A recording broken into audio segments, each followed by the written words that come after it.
Kaninang umaga pa bumubuhos ang ambon, binabasa ang bubong ng Celestia Grand Ballroom sa gitna ng Cebu City. Sa loob ng bulwagan, kumikinang ang mga ilaw na kristal. Marahang tumutugtog ang isang na-record na musika mula sa isang string quartet. Nakangiti ang lahat, hanggang sa isang malabong amoy ng lansa ang sumampal sa kanilang mga ilong at ang unang sigaw ay bumasag sa hangin. Ang higanting screen na dapat sana ay magpapalabas ng matatamis na alaala ay biglang nagpakita ng isang bagay na walang sinuman ang handang makita.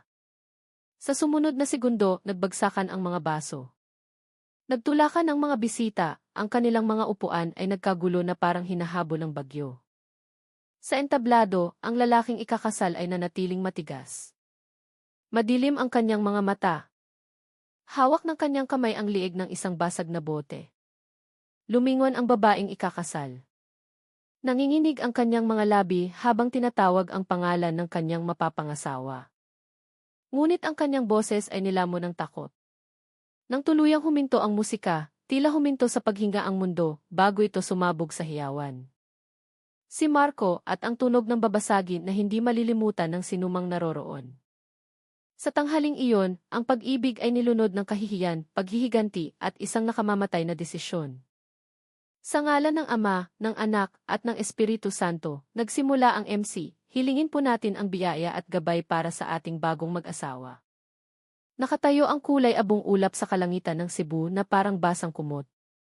Ang karaniwang maingay na Archbishop Reyes Avenue ay kumikinang dahil sa ambon. Sa harap ng Celestia Grand Ballroom, maayos na nakaparada ang mga sasakyan mula sa iba't ibang lugar. Naglabasan ang mga payong na may magagarang disenyo, at ang amoy ng sampagita ay humalo sa aroma ng barakong kape mula sa isang maliit na stall sa lobby. Lahat ay nagpapahiwatig ng isang bagay, isang malaking pagdiriwang. Isang respetadong pamilya, isang bagong buhay. Sa loob, bumabagsak mula sa kisame ang mga puting tela. Gumagapang sa mga dingding ang mga rangkaya ng waling-waling at rosas. Ang entablado ng pelaminan ay nakatayo ng maringal. Kumikinang ang mga gintong upuan. Isang pulang karpet ang humahati sa silid patungo sa altar. Sa likod ng entablado, isang higanting busy screen ang nagpapalabas ng mga litrato mula sa pre-wedding shoot ni na Marco de Leon at Isabel Reyes, ang kanilang mga ngiti, mga matang naghahanapan, at mga kamay na magkahawak. Abala sa pagsiselfie ang mga pinsan. Nag-uusap ang mga tiyuhin tungkol sa negosyo at politika. Inaayos ng mga tiya ang kanilang mga damit na nabasa ng ambon. Marahan at magalang na tumutugtog ang modernong rondalla, pinapakalma ang puso ng mga panauhin na karamihan ay nasa katanghaliang gulang na. Si Marco, ang nobyo, ay nakasuot ng isang light gray na suit. Gwapo ang kanyang mukha, ngunit maputla, tulad ng isang taong kulang sa tulog. Nakatayo siya sa tabi ni isa, na napakaganda sa kanyang modernong Filipiniana na puti at may borda. Katatapos lang nila sa mahabang pila ng pagbati. Hinahangaan ng ilang bisita ang pagiging simple ng pagdiriwang, hindi sobra, ngunit marangya sa isang tahimik na paraan. Isang MC, isang lalaking nasa katanghaliang gulang na may mainit na boses, ang kumuha ng mikropono at inanyayahan ang mga panauhin na maghanda para sa isang video ng kanilang love story. Dapat sana ito ang pinakaligtas na sandali sa isang reception. Walang sinuman ang naghinala ng anuman. Pagkatapos, dumilim ang screen at humina ang musika. Isang batang teknisyan na nagngangalang Leo ang nakatayo malapit sa konsol. Tumango siya sa ibang crew at tumingin sa kanyang relo. Sige na, pre, bulong niya. Kagabi, may tumawag sa kanya mula sa isang hindi kilalang numero na humihiling na tiyakin niyang maayos ang pag-playback ng video. Inakala niyang ito ay paalala lamang mula sa pamilya. Hindi niya alam, ang tawag na iyon ang simula ng isang trahedya. Sa unang segundo, ipinakita ng screen ang isang montage ng mga litrato ni na Marco at isa sa isang beach sa Mactan, nagtatawanan sa ilalim ng saranggola. Tinitingnan ni Marco si isa na nagtatakip ng mukha sa hiya matapos asarin ng mga kaibigan. Narinig ang palakpakan. Ilang tiya ang nagpunas ng luha ng tuwa. Kinukunan ng mga bisita ang eksena. Mga mahinang tawa, mga bulungan, lahat ay normal. Hanggang sa dumating ang sumunod na imahe ng walang babala. Dilim. Isang magalaw na video, tunog ng electric fan. Isang mababang anggulo mula sa sulok ng isang kwarto ng hotel, nakatutok sa kama. Pagkatapos, isang babaeng nakasuot ng simpleng bestida ang pumasok sa frame. Sinundan siya ng isang lalaking naka-jacket. Ilang segundo pa, may narinig na mahinang kaluskos mula sa sulok ng silid. Napakunot noo ang mga bisita. May ilang nagbulungan. Huminto ng tuluyan ang musika. Nagpanik ang operator sa pagpindot ng mga buton, ngunit patuloy pa ring umikot ang file. Biglang nanigas ang mukha ni isa sa entablado. Si Marco ay natigilan. Ang kalahati ng mga bisita sa harap ay nagsimulang mag-usisa. Biglang tumayo ang isang tiyuhin, nakakrus ang mga braso sa dibdib, matalim ang tingin sa screen. Sa likuran, dalawang lola ang napayuko sa gulat. Ang mga kabataan ay napasinghap at tinakpan ang kanilang mga bibig. Silio, sa sulok ng silid, ay parang nawala ng dugo. Basa ang kanyang mga palad. Sinubukan niyang itigil ito, ngunit tinanggihan ng konsol ang kanyang utos, dahil ba sa delay o dahil nakalock na ang file sa playback queue. Biglang bumagal ang oras. Isang hininga ay parang 1 minuto. Humakbang si Marco pasulong, hindi namamalayan. Hinawakan ni isa ang kanyang pulso, bumubulong, ngunit nalunod ang kanyang boses. May gusto siyang ipaliwanag, ngunit natigil ang mga salita. Ang tingin ng mga bisita ay nagbago mula sa pagiging mainit tungo sa pagiging matalim, mula sa pagiging palakaibigan tungo sa pagiging mapanghusga. Sa dulo ng silid, isang pinsang babae ang umiiyak ng mahina habang yakap ng kanyang ina. Sa kaliwang bahagi ng entablado, isang florera ng mga rosas ang natumba. Ang mga talulot nito ay namula sa karpet. Sa presidential table, bahagyang tumayo ang ama ni isa, nag-aalangan kung dapat bang itigil ang lahat o umupo na lang ulit. Mahigpit na hinawakan ng kanyang ina ang kanyang handbag. Isang matandang kapitbahay ang bumulong sa teknisyan na patayin na lang ang kuryente, ngunit ang pagpatay ng kuryente ay magpapatay din sa aircon na lalong magpapalala sa gulo. Ang MC ay nawala ng sasabihin. Hawak niya ang mikropono na ngayon ay wala ng silbi. Ang mga kamera ng telepono ay bumaling sa entablado. Nanginginig ang mga kamay, ngunit hindi humihinto. Tinitigan ni Marco ang screen na patuloy pa ring naglalabas ng mga imahe na hindi dapat makita ng publiko. Nagdilim ang mga mata ni Marco. Ang mga ugat sa kanyang sentido ay kitang-kita. Ang mundo sa paligid niya ay naglaho. Tanging ang nakakasilaw na ilaw ng AC at ang sumisitsit na tunog mula sa mga speaker ang natira. Inabot niya ang isang bote ng wine sa maliit na mesa. Natanggal na ang takip nito mula sa naunang seremonya. Umikot ang kanyang palad at tumama ang liig ng bote sa mesa. Nabasag ang salamin. Sa sandaling iyon, sumigaw ang ilang bisita, tinatawag ang kanyang pangalan, nagmamakaawang tumigil siya. Umatras si isa. Ang kanyang gown ay sumayad sa karpet. Maputla ang kanyang mukha. Sa sumunod na segundo, sumabog ang kaguluhan. Naghulugan ang mga upuan at baso. May ilang sumubok na pigilan si Marco, ngunit huli na. Narinig ang isang malakas na kalabog. Sinundan ng isang nasasakal na hininga at isang nakakatakot na katahimikan bago sumabog ang daan-daang sigaw. Pinindot ni Leo ang emergency button. Namatay ng tuluyan ang musika. Ngunit wala na itong silbi. Isang bisita ang tumakbo palabas, tumatawag ng security. Ang iba ay mas pinaliwanag pa ang kanilang mga kamera, hindi malaman kung para tumulong o dahil sa gulat. Sa loob ng ilang segundo, ang ballroom ay nagbago mula sa isang lugar ng sagradong pangako, tungo sa isang arena ng sakuna.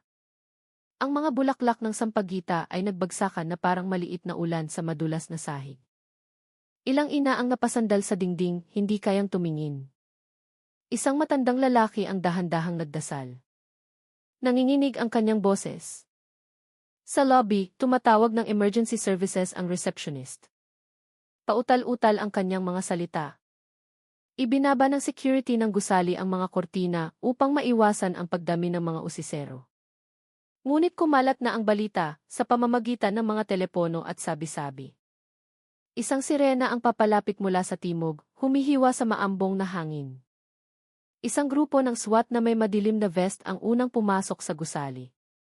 Sinundan sila ng isang team mula sa Criminal Investigation and Detection Group, CID, ng Cebu City Police Office. Maikling utos ang umalinggaw. I-secure ang entablado, i-clear ang evacuation route, pigilan ang lahat ng bisita sa loob hanggang sa payagan ng mga opisyal.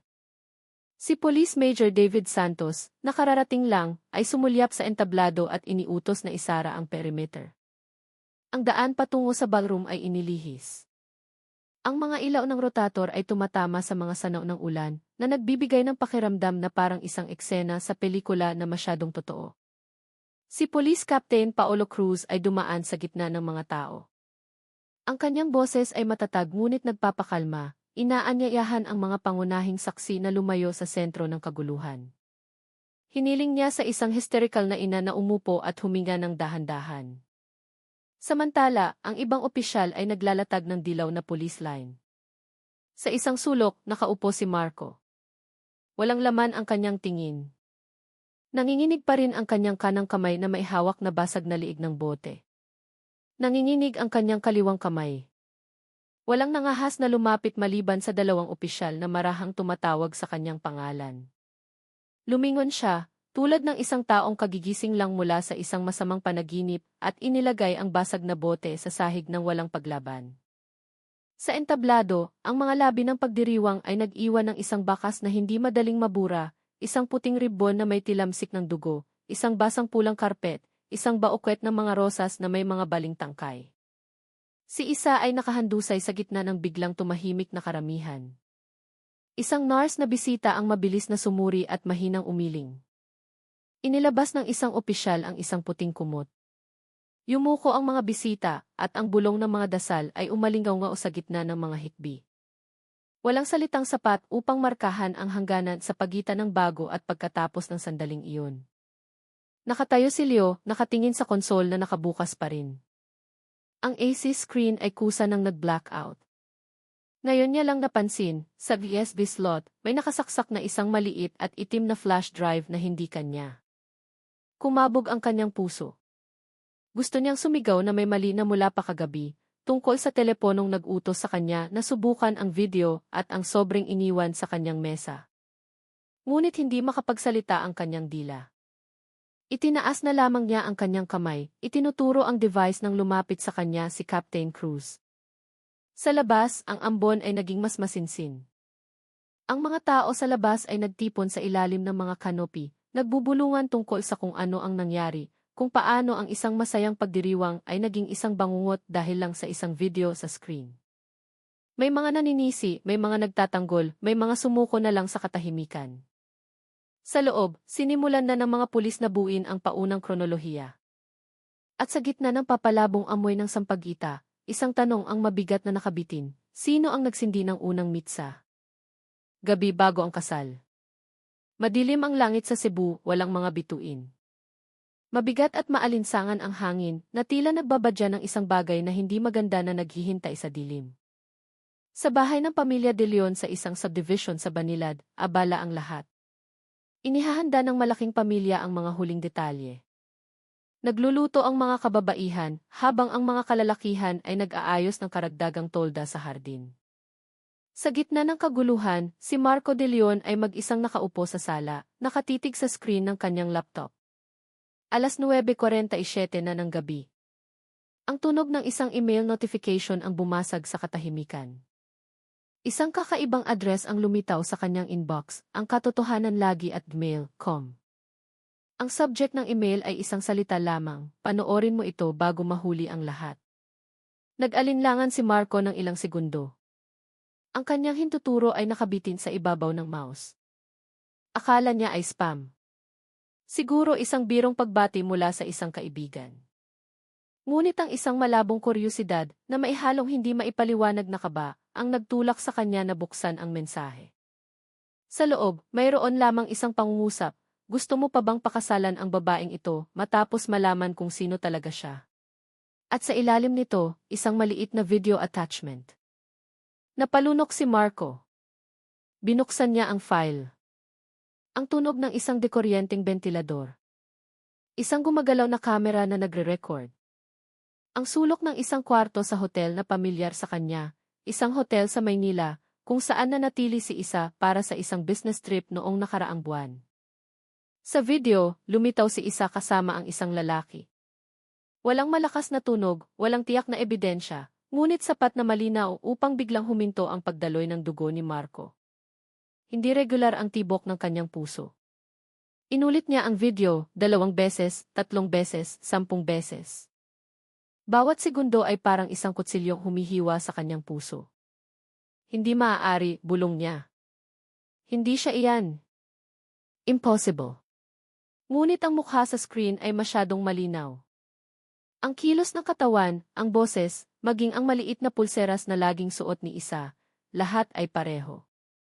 Tumayo si Marco, hinihingal. Pabalik-balik siya sa silid. Magulo ang kanyang buhok, pula ang kanyang mga mata. Sa labas, isang maliit na paputok mula sa anak ng kapitbahay ang sumabog na nagpagulat sa kanya. Isinara niya ang laptop, binuksan ulit.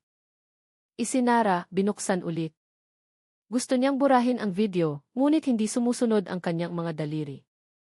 Ilang minuto ang lumipas, inilipat ni Marco ang file sa isang maliit at itim na USB na natagpuan niya sa drawer ng kanyang mesa.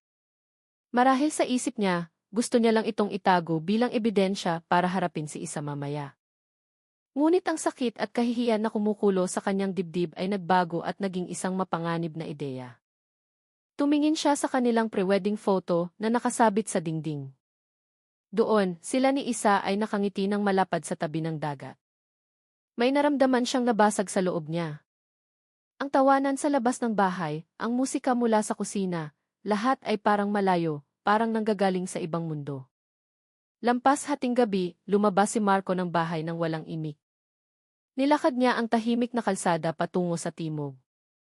Kulay abo ang langit. Ang mga ilaw sa kalye ay sumasalamin sa mga sanaw ng tubig. Huminto siya sa harap ng isang 24 oras na internet cafe na tinatawag na NetZone. Sa loob, isang batang empleyado ang nanonood ng pelikula sa maliit na screen. Kuya, bukas pa, tanong ni Marco, walang emosyon. Sir.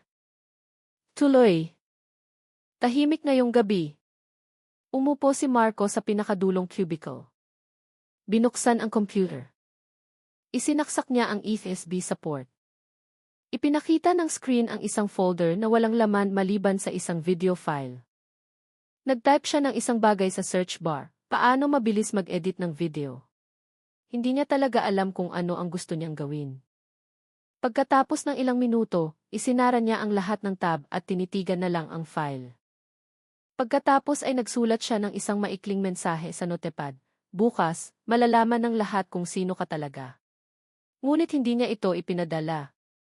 Tinitigan niya lang ang mga salitang iyon bago ito binura. Mabigat ang kanyang ulo, malabo ang kanyang isip, sa pagitan ng pag-ibig, galit, at pakiramdam ng pagtataksil. Lumabas siya ng internet cafe halos madaling araw na. Maputla ang kanyang mukha. Samantala, sa ibang lugar, hindi makatulog si Isa. Nakatayo siya sa balkonahe ng kanyang apartment, pinagmamasdan ang mga kumikinang na ilaw ng lungsod. Ilang beses nang nag-vibrate ang kanyang telepono, mga mensahe mula kay Marco na hindi pa niya nasasagot. Alam niyang hindi mapakali ang kanyang mapapangasawa nitong mga nakaraang araw, ngunit hindi niya alam kung bakit. Tumingin si Isa sa salamin. Pagod ang kanyang mukha. Bukas, matatapos na ang lahat, sabi niya sa sarili. Magsisimula na ako ng bagong buhay.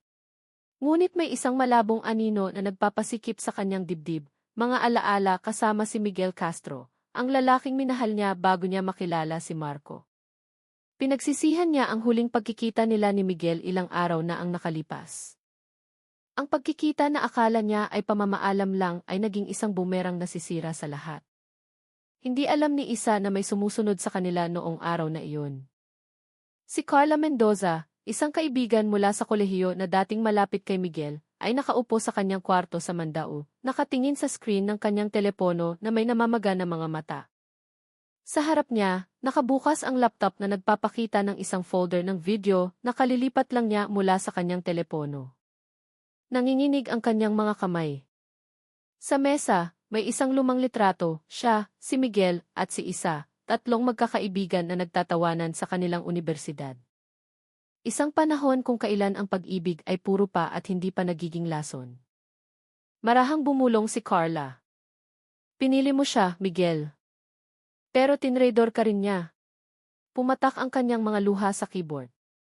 Binuksan niya ang isang bagong email, nag-type ng isang peking address, at na-save ito. Ngunit noong gabing iyon, wala siyang ipinadala. Tumingin lang siya sa orasan, 2:30 ng madaling araw, at isinara ang laptop. Iniisip na kalimutan na lang ang lahat. Ngunit ang anino ni isa sa video ay bumabagabag sa kanya. Hindi siya karapat-dapat maging masaya, bulong niya. Pagsapit ng umaga, isang makulimlim na langit ang sumalubong. Sa bahay ni Marco, nagsidatingan ang mga kamag-anak. Lahat abala, lahat nagtatawanan. Walang nakakaalam na sa kwarto sa ikalawang palapag, ang nobyo ay mag-isang nakaupo sa gilid ng kama, hawak ang isang maliit na bispi na parang isang sandata. Sa labas, sumigaw ang kanyang ina, Marco, anak. Handa ka na ba? Parating na ang bridal car. Marahang sumagot si Marco, opo, ma. Sandali na lang. Tumingin siya sa kanyang refleksyon sa salamin. Sa kanyang mga mata, may isang ganap na bagong lalaki, malamig, hiwalay sa mundo. Isinuksok niya ang EFSP sa panloob na bulsa ng kanyang suit, tumayo at lumabas ng kwarto. Sa kabilang bahagi ng lungsod, nakatayo si Carla sa harap ng parehong internet cafe, ang NetZone. Tumingin siya sa loob, tinitiyak na may isang customer lang. Umupo siya sa isang cubicle malapit sa bintana, binuksan ang kanyang email, at sa pagkakataong ito, pinindot niya ang e-send. Sa loob ng 3 segundo, ang video file na dapat sana'y manatiling nakabaon sa nakaraan ay ipinadala sa address ni Marco, Marco De Leon, official@gmail.com. Pagkatapos ipadala, isinara ni Carla ang laptop, huminga ng malalim at bumulong, ngayon, hayaan nating hustisya ang gumana. Hindi niya alam na ang hustisyang tinutukoy niya ay magiging kamatayan. Noong gabing iyon, marahang bumuhos ang ulan, sumasalamin sa mga ilaw ng kalye sa basang bangketa. At sa likod ng bawat patak ng tubig, tila binibilang ng oras ang nalalapit na trahedya sa susunod na araw. Kapag ang kasalanan, kasakiman, at pagsisisi ay magbabanggaan sa ilalim ng kumikinang na mga ilaw ng isang pagdiriwang. Nakakabingi ang sirena. Ang mga pulat-asul na ilaw ay sumasayaw sa mga salaming pader ng Celestia Grand Ballroom, sumasalamin sa mga sanaw ng ulan na hindi pa natutuyo. Mabigat ang hangin sa tanghaling iyon, ang amoy ng dugo at sampagita ay naghalo, nagpapasikip sa dibdib ng sinumang humihinga nito. Ang mga tauhan ng SWAT ay mabilis na pumasok sa gitna ng mga tao. Umatras ang lahat.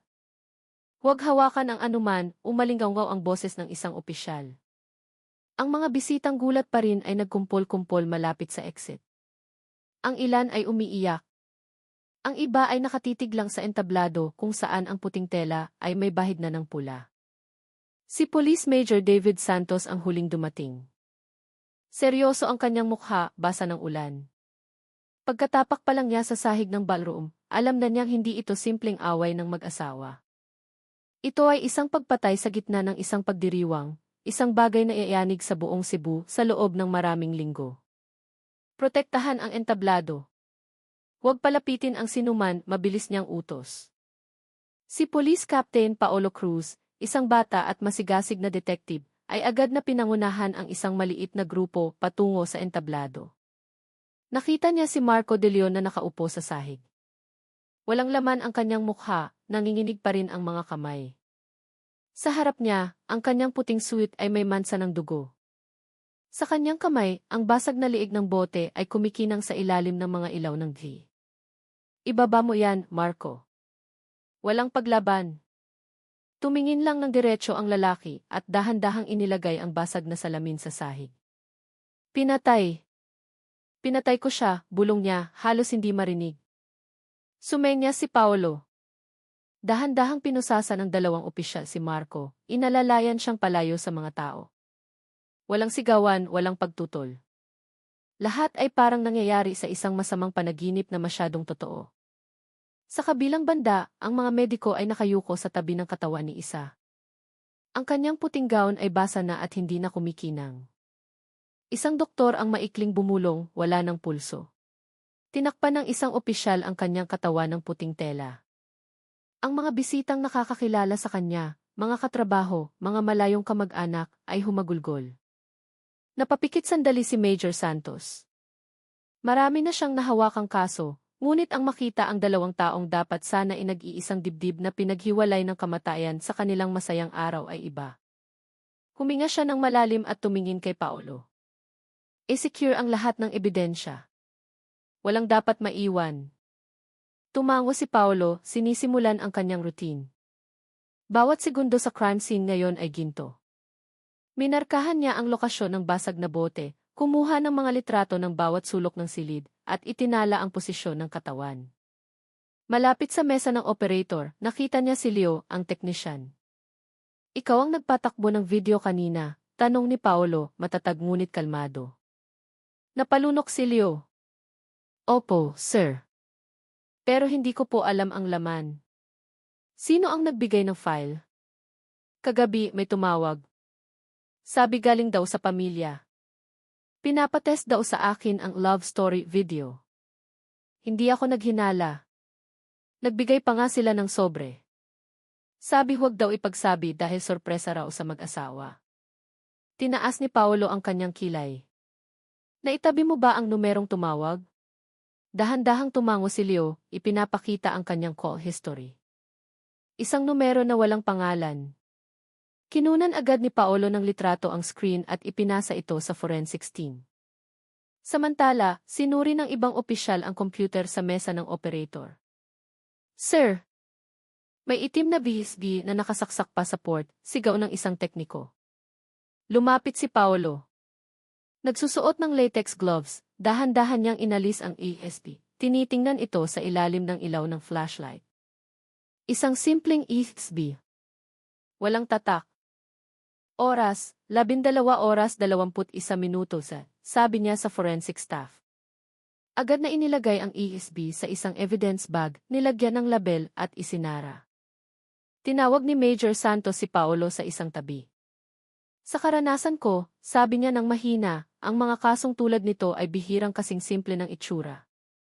Kung totoong ang personal na video yan, sino ang makakapagpasok nito sa system? Hindi basta-basta. Tumango si Paolo. Naghuhinala rin ako, sir. Baka ipinasa ang file sa technician nang hindi niya alam ang laman. Susubukan kong i-trace ang computer logs. Habang nagsisimula ng magtrabaho ang forensics team, lalong dumami ang tao sa labas. Dose-dose ng mga residente ang nakatayo sa bangketa, kumukuha ng video mula sa malayo. Kinailangan ng mga pulis na maglagay ng police line sa paligid ng gusali at isara ang lahat ng access. Umalingaw-ngaw ang tunog ng azan para sa tanghali, humahalo sa ambon.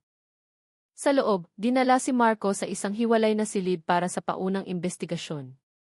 Pumasok si Paolo makalipas ang ilang minuto. Nakayuko ang lalaki, magulo ang buhok, nakaposas ang mga kamay. Sa mesa, isang basong tubig ang hindi nagalaw. Marco, kailangan naming malaman kung ano talaga ang nangyari. Matutulungan mo ba kami?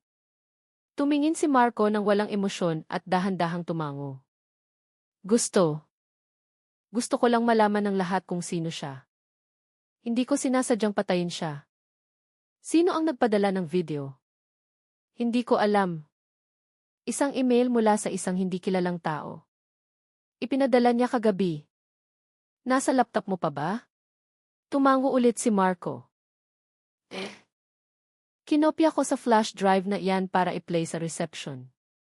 Akala ko para lang ipahiya siya. Hindi para. Hindi niya natapos ang kanyang pangungusap. Namula ang kanyang mga mata, basag ang kanyang boses. Nawalan ako ng kontrol. Lahat nagdilim. Matagal siyang tinitigan ni Paolo bago nagsulat sa kanyang kwaderno. Sa isip niya, alam niyang may mas malaki pa rito kaysa sa simpleng selos. Isang anonymous na email, isang misteryosong USB, isang peking tawag sa teknisyan, lahat ay masyadong planado para maging isang pagkakataon lang. Sa ibang silid, nagdao si Major Santos ng isang mabilisang pulong. Unang hakbang ay secure natin ang lahat ng footage ng ballroom, lalo na sa operator's room at sa likod na pinto. Pangalawa, makipag-ugnayan sa SEFI Anti-Cybercrime Group para suriin ang file sa VITS. Sino ang nagpadala, kailan ginawa, may metadata ba tayong makukuha? At pangatlo, dagdag ni Santos, kumuha ng pahayag mula sa lahat ng saksi sa harap, mula sa pamilya hanggang sa mga musikero. Walang uwi muna. Lumabas si Paolo sa silid na iyon at bumalik sa entablado. Ang mga natitirang bisita ay dinala na sa isang waiting area. Ang ilan ay binigyan ng tubig at kumot. Sa gitna nila, isang babaeng nasa katanghaliang gulang ang umiiyak habang sinasabing, nakita ko iyon sa screen, sir. Pero sigurado akong hindi si Isa yon. Mabait na bata yon. Hindi niya magagawa yon.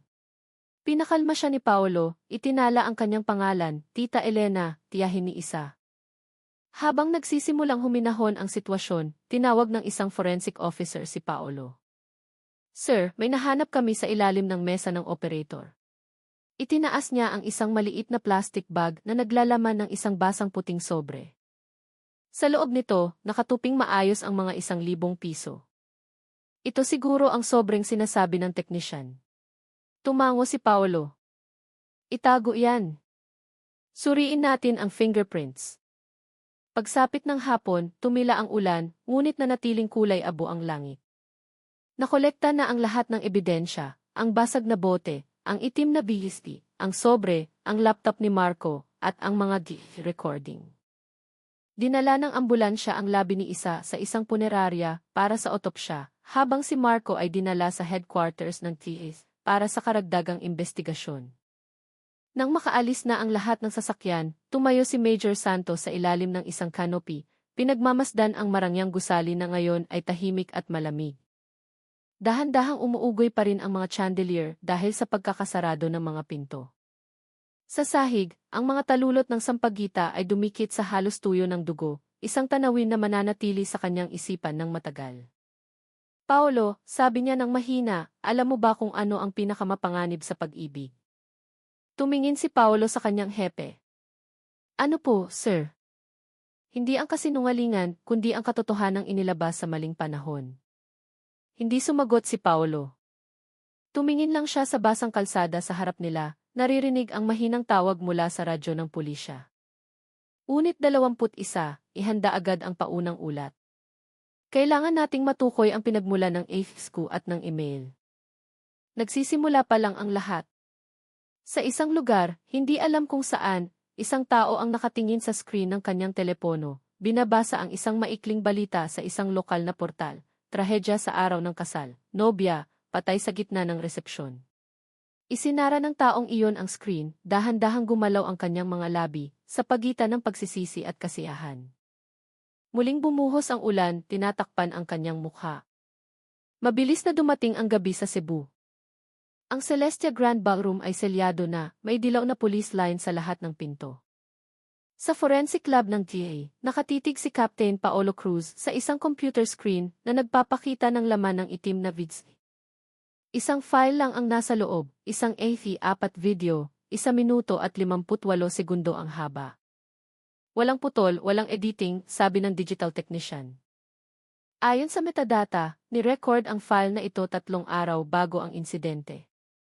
Ang ISIS coordinates ay sa isang lugar sa Maynila. Mabilis na nag-type si Paolo. Ibig sabihin, totoong video ito. Ang tanong, sino ang nag-record? Nakatayo sa likod niya si Major Santos, nakakrus ang mga braso. I-trace din natin kung sino ang huling humawak sa file na ito. Kailangan nating malaman kung sino ang nagpadala ng email. Nahanap na namin, sir, sagot ng isang miyembro ng cybercrime team. Ang email ay ipinadala gamit ang isang anonymous na Gmail account, ginawa 4 na oras lang bago ipadala. Ang V-address ay mula sa NetZone Internet Cafe sa Archbishop Reyes Avenue. Napakunot noo si Santos. Ang parehong internet cafe kung saan pumunta si Marco noong gabi bago ang kasal. Opo, sir. Pero magkaibang oras. Ang nagpadala ay bandang 9:47 ng gabi. Tinitigan ni Paolo ang TV footage mula sa internet cafe na kinuha nila kaninang hapon. Sa video, isang babaeng nakasombrero at naka-beige na jacket ang pumasok, pumili ng computer sa sulok. Umupo siya ng 15 minuto lang, mabilis na nag-type at umalis. Hindi makita ang mukha dahil halos natatakpan ito ng face mask. Babae, bulong ni Paolo. Payat ang katawan, mga 5'4" ang taas. Tahimik na tumingin si Santos. Alamin natin kung sino siya. Kunin ang lahat ng recording mula sa mga kamera sa labas ng CAF. Baka na-record ang plaka. Samantala, sa interrogation room, nanatiling tahimik si Marco. Sa tuwing dumarating si Paolo, iisa lang ang inuulit niyang pangungusap, nakatanggap ako ng email noong gabi bago ang kasal. Wala nang iba. Hindi ko naaalala ang address na nagpadala, hindi ko alam kung sino ang nasa likod nito.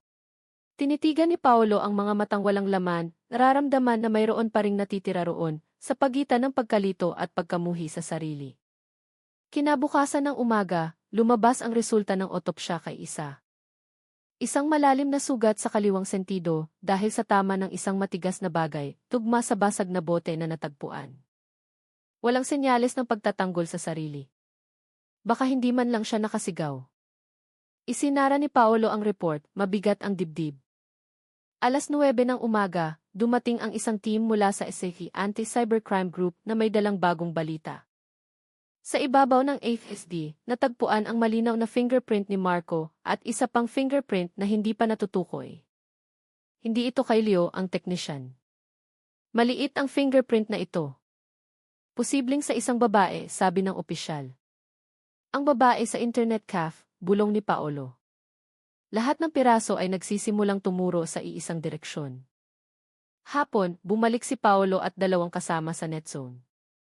Ipinakita ng may-ari, isang matandang lalaki, ang digital logbook.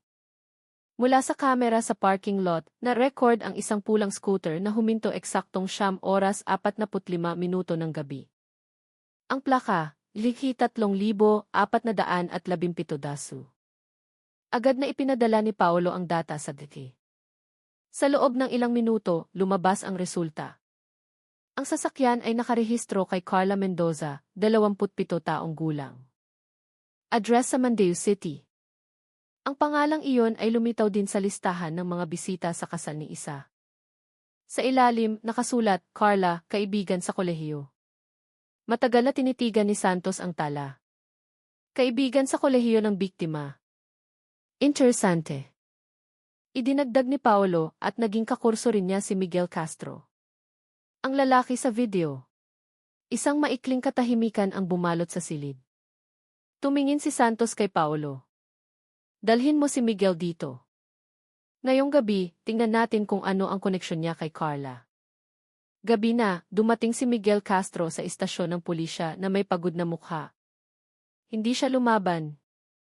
Sa halip, mahina siyang nagsalita, alam kong tatawagan ninyo ako. Sa harap ng mga investigador, ipinaliwanag ni Miguel ang lahat, ang pagkikita nila ni Isa 3 araw bago ang kasal, ang pagsisisi, at ang pagkita niya sa isang babae na nakaupo sa isang mesa sa likuran ng CAF kung saan sila nagkita. Pakiramdam ko, kilala niya kami, sabi niya. Patuloy siyang nakatingin. Mabilis na nagtanong si Paolo, alam mo ba kung sino siya? Nag-alinlangan sandali si Miguel. Kung hindi ako nagkakamali. Si Carla yon. Kaibigan namin noong college. Malapit siya sa akin dati, pero nang maging kami ni Isa, lumayo ang loob namin. Dahan-dahang isinara ni Paolo ang folder.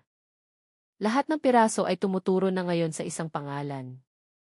Tinitigan niya ang huling kiss photo, ang babaeng nakasombrero sa internet CAF, at bumulong, Carla Mendoza, ano ba talaga ang ginawa mo noong gabing iyon?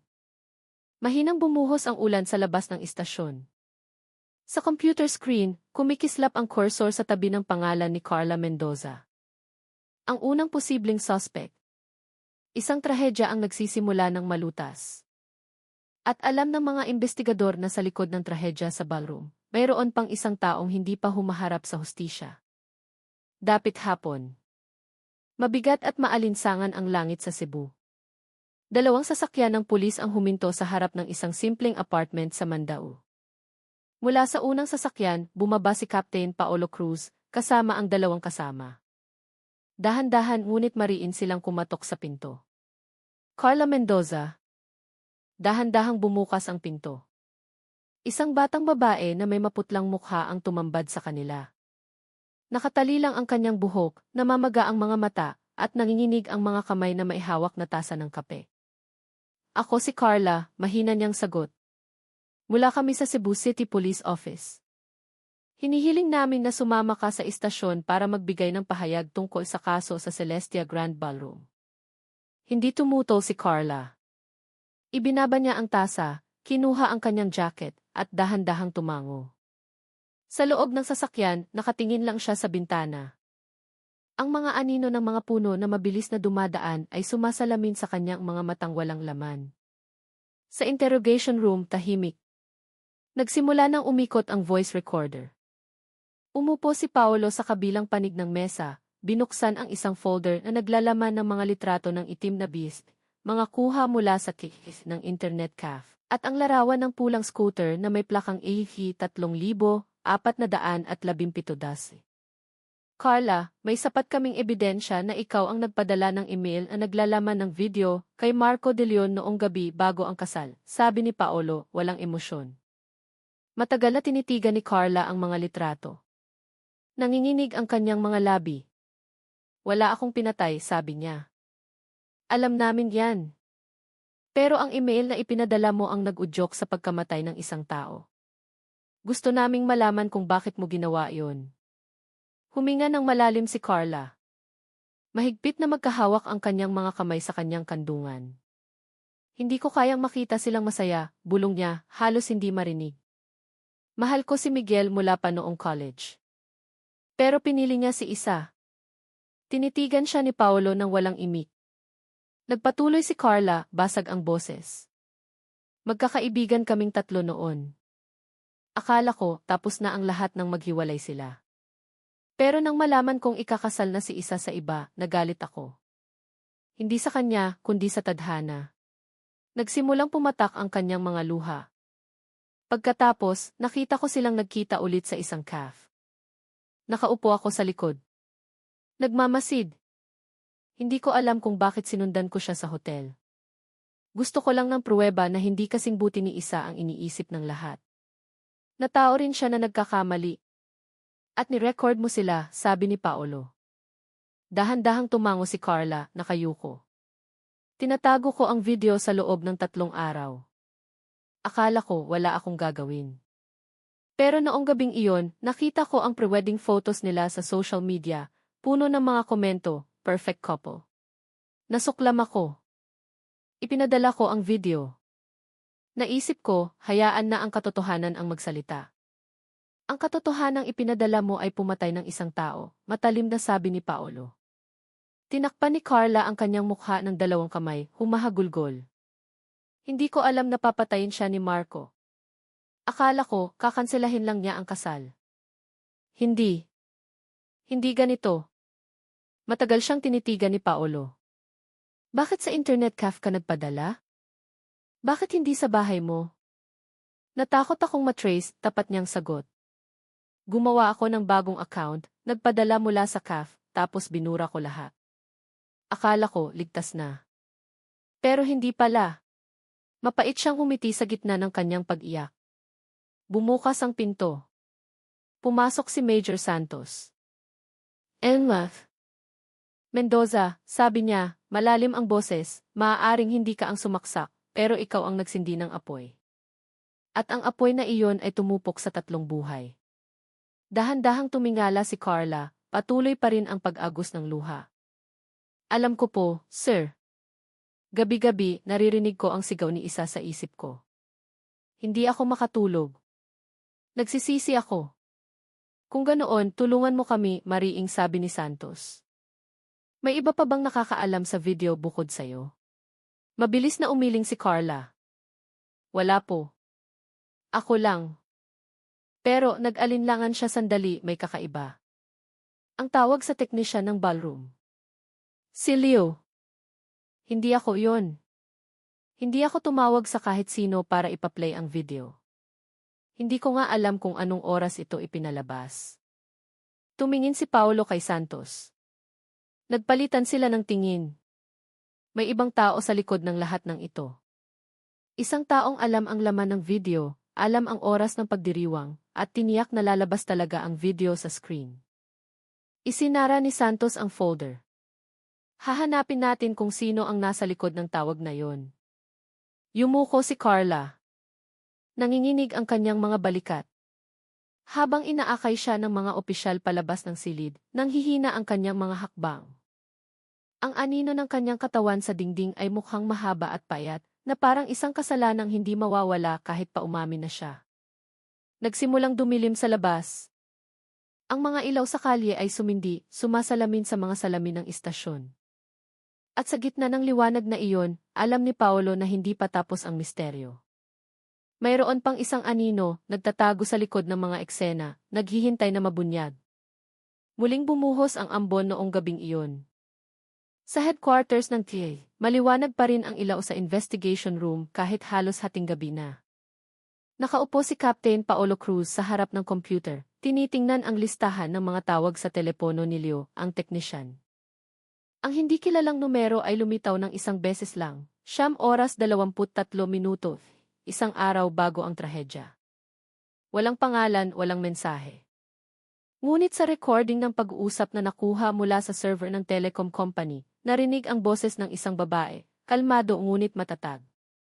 Kuya Leo, pakisigurado lang na bukas, maipapalabas ang love story video ng mag-asawa, ha? Naipadala ko na sa isang tao sa committee. Huwag kalimutang itest ng 9 oras. Sorpresa ito mula sa pamilya. Matagal na tinitigan ni Paolo ang laptop. Hindi tugma ang boses kay Carla. Mas matanda ang tono, mas kalmado at kalkulado. Walang kaba, walang emosyon. Inulit niya ito ng ilang beses, at tumingin kay Major Santos na nakatayo sa likod niya. Hindi si Carla to, sir, sabi niya ng may katiyakan. Ibang tao to na alam ang detalye ng event at may access sa committee. Tumango si Santos. Alamin mo kung sino sa pamilya ang nakipag-ugnayan sa technical team. Noong gabing iyon din, ipinatawag ng mga investigador ang 2 miyembro ng wedding committee. Isa sa kanila, isang babaeng nagngangalang Maya, ang event coordinator, ay may naalala. Ay, nga pala, sir. May kumontak sa akin noong gabi. Sabi galing daw sa pamilya ni Isa. Humihingi ng kopya ng video file para i-check daw. Akala ko, normal lang. Kaya ibinigay ko gamit ang isang bagong flash drive na dala ng inutusan niya. Inutusan, mabilis na tanong ni Paolo. Opo. Isang lalaki, mga 20, nakamask at sombrero. Sabi staff daw ng pamilya. Hindi ako naghinala. Tumingin si Paolo kay Santos. Baka ito ang tumawag kay Leo. Idinagdag ni Santos, kung ganoon, sinadya ng isang tao na tiyaking lalabas ang video nang hindi direktang kasangkot si Carla. Kinabukasan, sinuri ng Digital Forensics Team ang metadata ng tawag.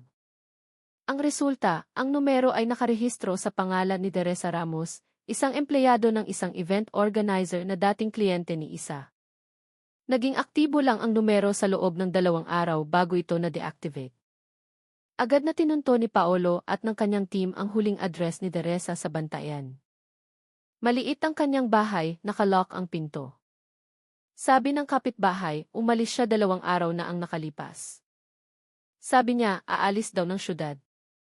Pero noong umaga pagkatapos ng balita tungkol sa trahedya, nakita ko siyang may tinapon sa malaking basurahan sa harap ng bahay. Sinuri ng mga opisyal ang basurahan.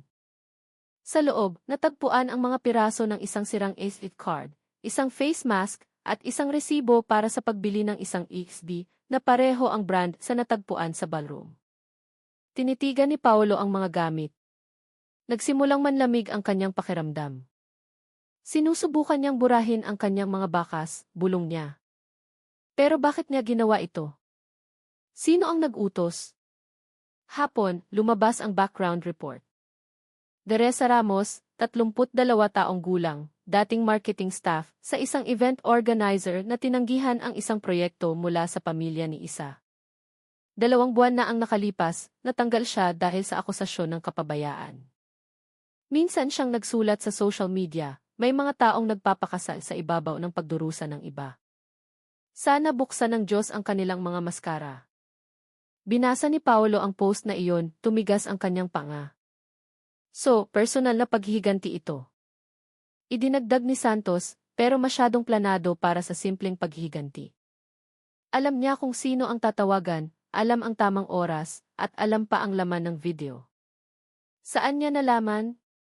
Tumingin si Paolo sa evidence board sa dingding, mga litrato ni Carla, isa, Miguel, at ngayon, si Teresa.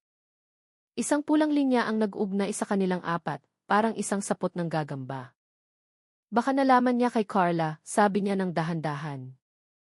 Baka magkakilala sila sa social media. May pinost si Carla, nakita ni Teresa, at ginamit ito.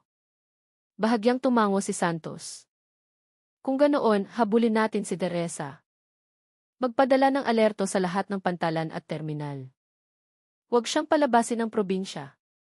Noong gabing iyon, sa isang maliit na terminal sa dulong bahagi ng Cebu, isang babaeng nakasombrero at naka-beige na jacket ang nakaupo sa isang waiting bench. Sa kaliwang kamay niya, isang maliit na maleta. Sa kanan, isang teleponong nakabukas. Sa screen, isang hindi pa naipapadalang mensahe, tapos na. Magsisiraan sila tulad ng gusto mo. Matagal na tinitigan ng babae ang mensahe bago ito binura. Huminto sa harap niya ang isang bus papuntang Maynila. Tumayo siya, sumakay ng hindi lumilingon. Sa Cebu, natanggap ni Paolo ang balita mula sa mga opisyal sa terminal. Sir, baka nawala na natin ang target. Kinuyom niya ang kanyang kamao. Hindi. Hindi siya makakalayo. At sa madilim na gabing nababalot ng ambon, isang bagay ang lalong naging malinaw sa mga investigador. Ang trahedya sa Celestia Grand Ballroom ay hindi lang resulta ng bulag na selos, kundi isang tusong laro na binuo ng isang taong lubos na nakakaunawa kung paano magsindi ng apoy sa puso ng tao. Basang-basa pa rin ang kalangitan ng Cebu nang umalinggaw ang sirena ng mga sasakyan ng pulis patungo sa kanluran. Nakaupo si Captain Paolo Cruz sa harap, nakatutok ang mga mata sa huling ulat na pumasok sa radyo. Target na babaeng naka-beige na jacket, nakita sa North Bus Terminal, posibleng papuntang Maynila. Bilis! Huwag siyang pakawalan, utos niya. Mabilis na lumiko ang sasakyan, nilampasan ang pulang ilaw at nagtalsik ng tubig. Samantala, sa loob ng bus na paplabas ng Cebu, nakaupo si Teresa Ramos sa pinakalikod. Nakatago ang kanyang mukha sa likod ng maskara, mababa ang pagkakalagay ng kanyang sombrero. Mahigpit niyang hawak ang isang teleponong may basag na screen. Sa isip niya, umuulit ang mga masasakit na salita mula sa kanyang dating boss, ang alok na trabahong tinanggihan, at ang balita ng kasal ni isa na naging sukdulan ng lahat ng sakit. Sa police headquarters, nakatanggap si Major Santos ng tawag. Unit 2, reporting. Nahanap namin ang bus ticket sa pangalan ni Teresa Ramos sa isang ahente malapit sa terminal. Binili siyam oras, Seth. Ipagpatuloy ang pagtugis. Paolo, ikaw na ang mamuno. Makalipas ang isang oras, huminto ang bus sa isang maliit na rest area para sa isang routine check. Umakyat ang mga pulis na naka-plainclothes, ipinapakita ang isang litrato. Permiso, may pasahero ba kayong ganito ang itsura? Lumingon ang driver sa likod. Napako ang kanyang tingin sa isang babae sa sulok. Nang magtama ang kanilang mga mata, biglang tumayo si Teresa at mabilis na naglakad patungo sa likod na pinto. Hinto, sigaw ng isang opisyal. Ngunit tumalon si Teresa palabas, bumagsak sa mga basang halaman sa gilid ng kalsada, at tumakbo patungo sa isang sagingan. Nagsimulang bumuhos ang malakas na ulan, binalot ang gabi sa dagundong. Dumating si Paolo kasabay ng balita sa radyo. Sundan natin mula sa hilagang bahagi. Bumaba siya ng sasakyan, tinahak ang madulas na lupa kasama ang dalawang kasama. Ang mga flashlight ay nag-iilaw sa mga bakas ng sapatos sa putik. Ilang minuto ang lumipas, isang kislap ng liwanag ang nakita sa unahan. Huminto si Teresa sa gilid ng isang maliit na ilog. Mabilis ang agos ng tubig dahil sa ulan. Hinihingal siya, naghahanap ng matatakasan. Dahan-dahang lumapit si Paolo. Teresa, wala ka ng tatakbuhan. Sumuko ka na. Lumingon si Teresa. Maputla ang kanyang mukha, ngunit puno ng galit ang kanyang mga mata. Wala kang alam sa ginawa nila sa akin, pulis. Sapat na ang alam ko. Pero sinira mo ang buhay ng 3 tao dahil sa paghihiganti mo. Paghihiganti, mapait na tumawa si Teresa. Gusto ko lang maranasan nila ang mapahiya, ang itapon na parang basura. Inagaw ni isa ang kliyente ko. Ipinadala sa akin ni Carla ang video na iyon. Ipinasa ko lang sa taong karapat-dapat makaalam. At may namatay dahil doon, tumaas ang boses ni Paolo sa gitna ng ulan. Tumingin si Teresa sa rumaragasang ilog. Ang pagkamatay niya ay hindi ko responsibilidad. Silang lahat ang nagsimula nito. Kumidlat sa malayo. Dahan-dahang lumapit si Paolo, ngunit umatras si Teresa. Nadulas ang kanyang sakong sa madulas na lupa. Sa isang iglap, nawalan siya ng balanse at nahulog sa malakas na agos ng ilog. Teresa, spontan na sumigaw si Paolo, ngunit masyadong malakas ang tubig. Tumakbo ang 2 opisyal para kumuha ng lubid, ngunit inanod na ng agos ang babae. Tanging ang kanyang sombrero ang sumabit sa isang kawayan sa gilid. Lalong lumakas ang ulan. Tahimik na nakatayo si Paolo, mabigat ang paghinga. Tinitigan niya ang maitim na agos, dala ang mga lihim na marahil ay hindi na kailanman malulutas ng buo. Ilang oras ang lumipas, natagpuan ang bangkay ni Teresa 2 kilometro mula sa lugar kung saan siya nahulog. Sa bulsa ng kanyang jacket, natagpuan ng mga pulis ang isang sirang telepono at isang basang papel na may nakasulat, "Hindi ako nagsisisi." Binabalanse lang ng mundo ang mga sugat. Sa opisina, tinitigan ni Major Santos ang huling ulat. Hindi siya ang pumatay, pero siya ang nagtulak. Kung wala siya, hindi mangyayari ang trahedyang iyon. Dahan-dahang tumango si Paolo. Minsan, ang paghihiganti ay hindi nangangailangan ng kutsilyo. Sapat na ang isang mensahe at isang taong nasaktan. Noong gabing iyon, tumila ang ulan. Ngunit sa loob ng investigation room, ang katahimikan ay parang isang alinggaw ng kasalanang hindi pa tuluyang napapatawad. 3 araw matapos matagpuan ang bangkay ni Teresa Ramos, muling sumikat ang araw sa Cebu. Ngunit sa headquarters ng TSA, madilim pa rin ang pakiramdam. Nakaupo si Captain Paolo Cruz sa archive room, nakatingin sa makapal na tumpok ng mga file sa harap niya. Sa cover, nakasulat, "Kaso ng Celestia Grand Ballroom, Lengguahe." Pumasok si Major Santos ng walang ingay, may dalang 2 tasa ng itim na kape. Isinara na ng piskalya, sabi niya. Si Carla Mendoza ay lilitisin sa susunod na buwan. Si Marco De Leon ay opisyal ng nakakulong sa kasong murder. Tumango si Paolo. At si Teresa ay idineklarang namatay dahil sa aksidente. Pero malinaw sa forensic report, walang senyales na sinubukan niyang maligtas. Pinili niyang tumalon. Tumingin si Paolo sa bintana. Ang sikat ng araw ay tumatago sa mga kortina. 3 babae, bulong niya. Isa, namatay sa altar. Isa, makukulong.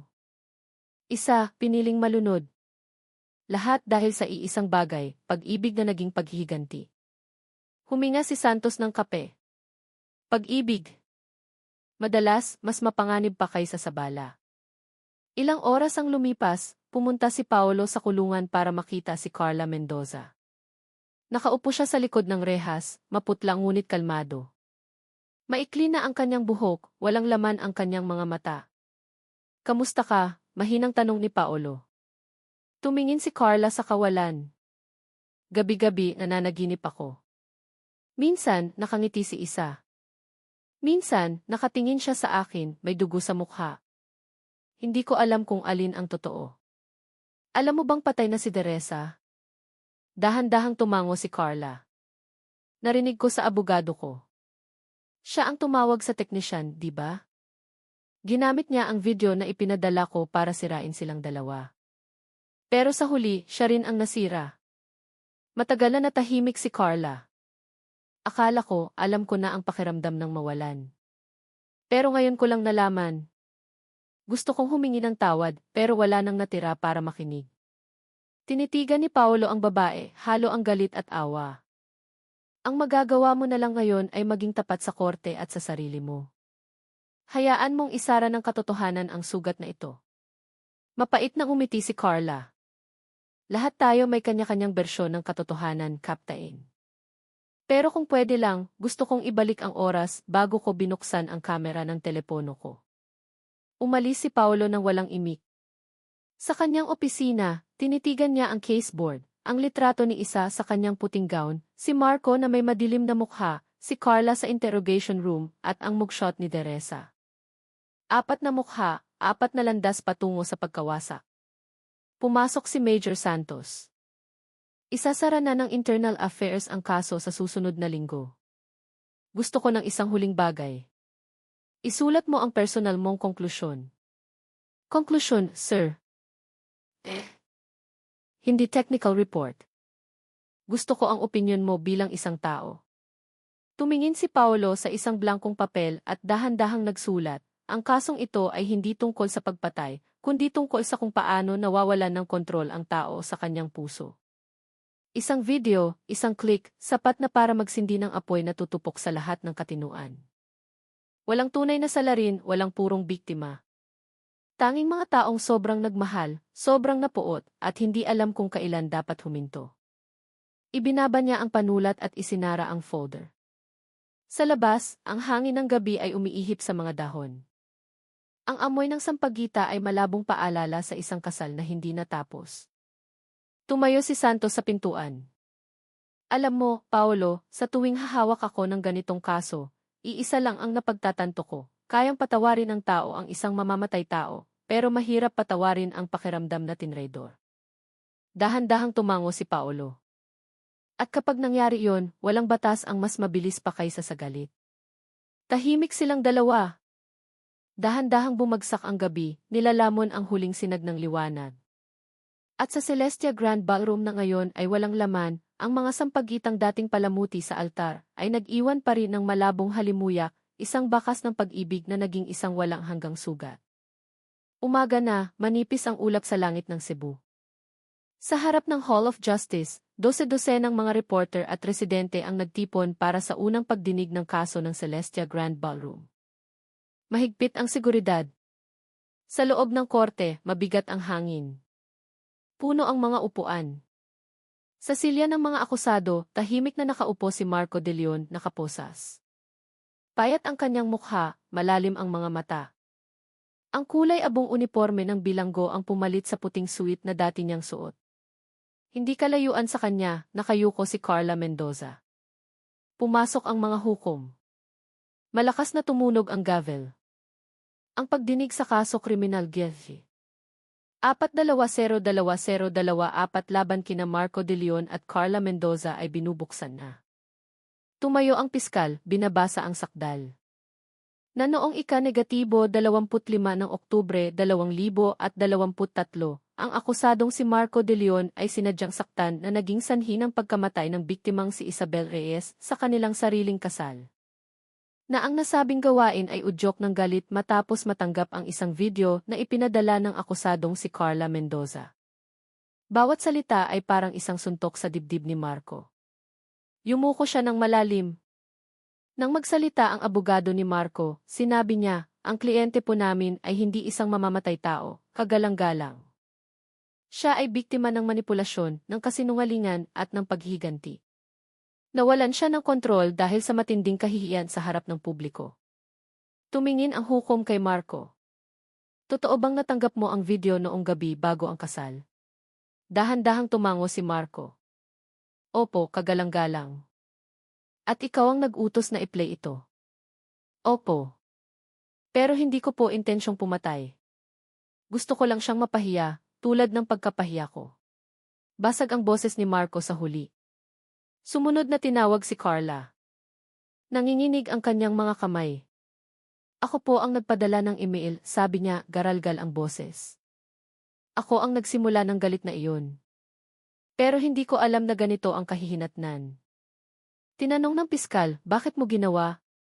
Pinunasan ni Carla ang kanyang mga luha. Dahil tanga ako. Dahil hindi ko matanggap na masaya ang taong mahal ko sa iba.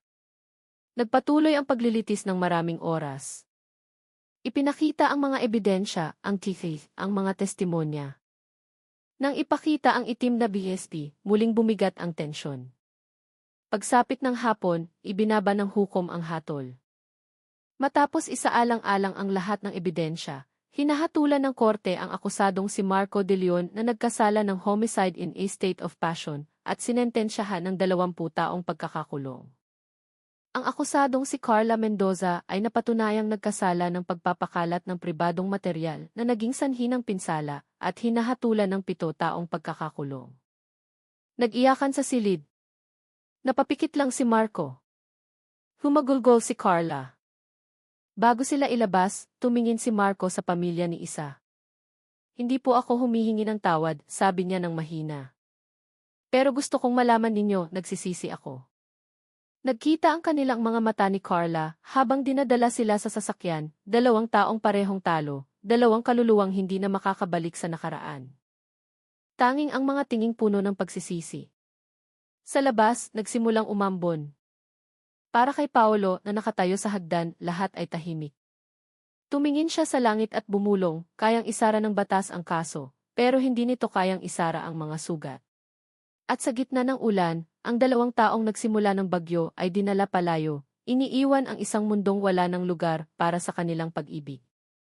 3 buwan matapos ang huling pagdinig, opisyal nang isinara ang kaso ng Celestia Grand Ballroom. Wala nang balita sa GE, wala nang usapan sa mga CAF. Ngunit para kay Captain Paolo Cruz, ang anino ng trahedya ay nananatili sa kanyang isipan. Gabi na, mag-isa siyang nakaupo sa kanyang opisina. Sa labas, mahinang umuulan. Bawat patak ay nagpapaalala sa kanya sa araw na iyon. Binuksan niyang muli ang kanyang huling personal na ulat, walang tunay na masama sa kwentong ito. Tanging mga taong natalo sa digmaan laban sa kanilang sariling puso. Naglakad siya palabas at nagmaneho patungo sa Celestia Grand Ballroom. Ang gusali ay walang laman na ibinebenta. Nakapatay na ang mga ilaw sa labas. Pumasok siya sa bulwagan na dati puno ng tawanan. Maalikabok na ang sahig. Sa sulok ng entablado, malabo pa ring makita ang kupas na mansa ng dugo. Matagal siyang tumayo roon.